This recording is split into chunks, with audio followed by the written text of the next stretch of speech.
Hello, biologists. Amos here. Today we are going to be looking into the only fruit that grows its seeds on the outside. A fruit that is called a berry in common language because it is small and pulpy, but in the botanical sense is actually an aggregate fruit. A fruit that is eaten as a fresh dessert, but can also be preserved in jars and through freezing and freeze-drying. Yes, the strawberry. Our topic today is the artificial selection of the strawberry, because, believe me, it has quite the story to tell. Now, you may be asking yourself right now, what's so interesting about the strawberry? Everything! The strawberry has a long history, dating back all the way to 100 AD, when the first recorded document was written about it by Roman poets Virgil and Ovid. However, strawberry cultivation was not popularized at the time because it was labor-intensive and generally did not yield well. 1300 years later, the French began strawberry cultivation in the 14th century by bringing the wild forest berry into the garden.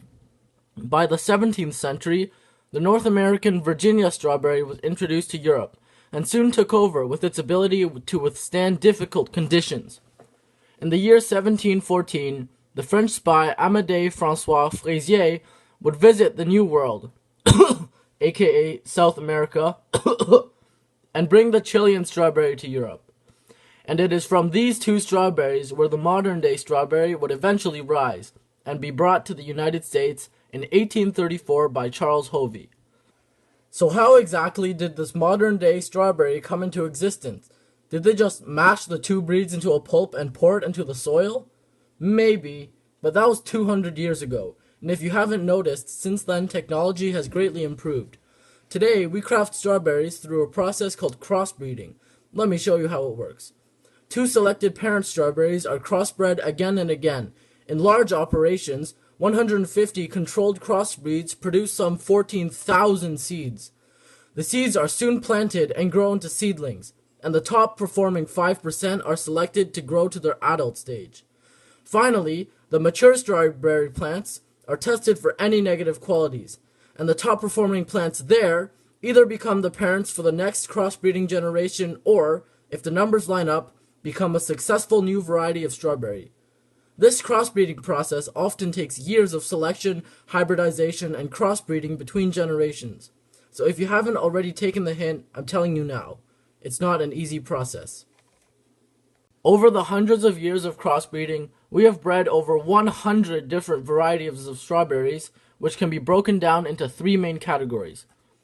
June-bearing strawberries, the most popular of the varieties, bear fruit for a period of 10 to 14 days in the month of June, which can further be broken down into early season, mid-season, and late season. Ever-bearing strawberries are not actually ever-bearing. Instead, they produce fruit 2 or 3 times a year in the spring and fall. Day-neutral strawberries start in late spring and bear fruit every 4 to 6 weeks, and if the climate is agreeable, they can bear all the way until late fall, more than 6 months. Okay, let's talk numbers for a minute. The United States is the world's largest producer of strawberries, followed in order by Turkey, Spain, Egypt, and Korea. In 2014, the United States produced 1.1 million metric tons of fresh market strawberries, worth $2.6 billion. Being their largest importer of strawberries, Canada received 83% of what was produced. In Canada, 19,000 metric tons of strawberries were produced, worth $69 million. So, fellow biologists, if you really want to know what's so interesting about the strawberry, how about the fact that it's raking in dollars by the millions every year?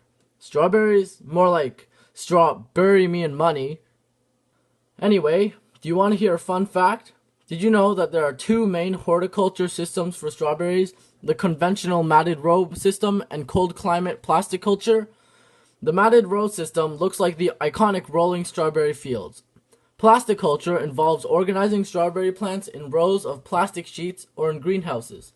This is all well and good until you consider the fact that 88% of American-grown strawberries depend on the use of pesticides, and that unsustainable farming practices such as fertilizer runoff, erosion, and air pollution from fumigation eventually end up in lakes and rivers.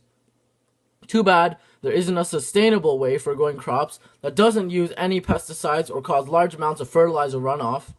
Oh wait, there is. Introducing Advanced Matted Row. Advanced Matted Row is the eco-friendly solution for strawberry farming. And farmers are able to pull it off by planting cover crops and by applying fertilizer underground rather than by spraying. Now, you may be asking yourself, how does this relate at all to artificial selection? Well, I don't know. How about everything? Strawberry breeding has ultimately led to higher yielding crops, which has boosted the worth of its market, which basically means more money. It has also bred new varieties of strawberries that are more disease resistant and are capable of growing worldwide. And the breeding of different strawberry varieties has helped farmers produce strawberries all year round. So yes, this has everything to do with artificial selection, obviously. And if you don't think so, even after everything I've told you in this video, then I'm sorry, but there's something very wrong with you.